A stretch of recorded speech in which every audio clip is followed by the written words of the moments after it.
Good morning, viewers, and welcome to the channel. My name is Shannon Rivkin, and this week's video subject is: with inflation estimates on the rise, what are the implications for the stock market in the short term?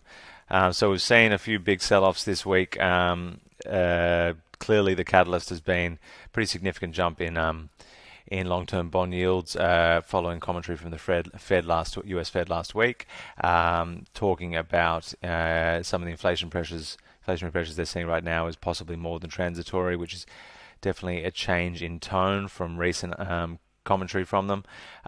Certainly with pressure on the oil price and supply chain issues around the world, that inflation picture has been certainly on the front page news for a period now.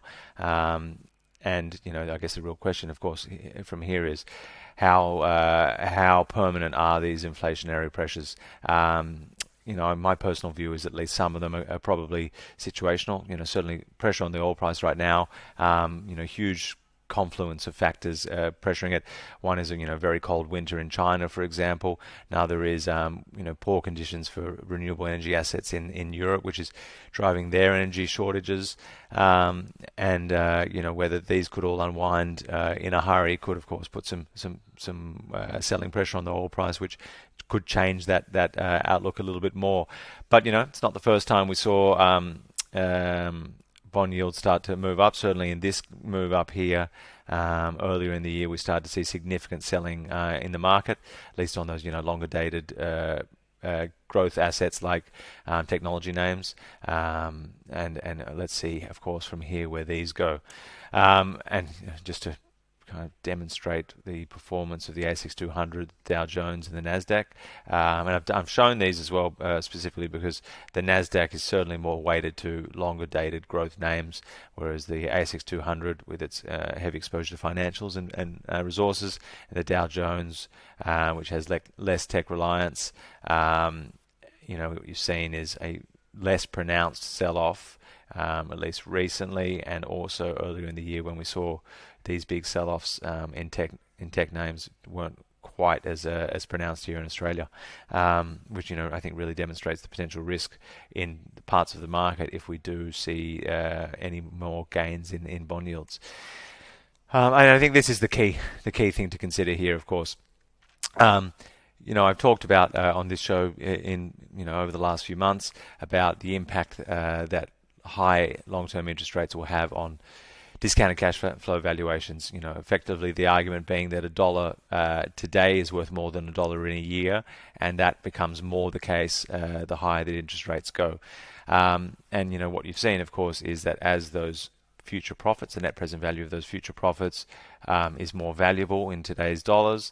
We've seen price earnings multiples rally pretty significantly. S&P 500, of course, it is weighted heavily towards technology these days. I think the FANG stocks, are roughly 25 or 30% of the overall S&P 500, which is, a huge overall weighting. And obviously those names are growing a lot more than, some of the old world type stocks. But we've seen price earnings multiples jump significantly.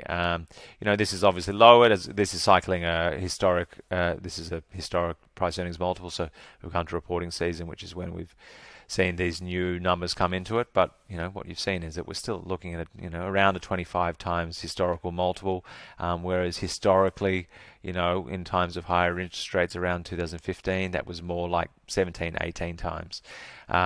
I would ignore the pandemic sell-off, which was obviously a time where both the prices kind of meant very little because it was panic selling, but also the ability to predict earnings was almost impossible. So where to from here? It really depends, I guess, on how transitory these inflationary pressures are.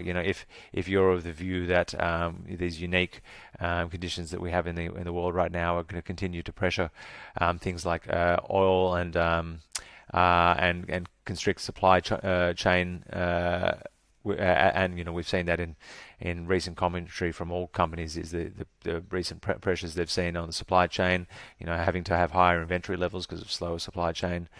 If you're of the view that that's permanent, then I think the outlook for interest rates is clearly changed over the last few months, and I would be considering whether a heavy weighting towards growth stocks would be wise.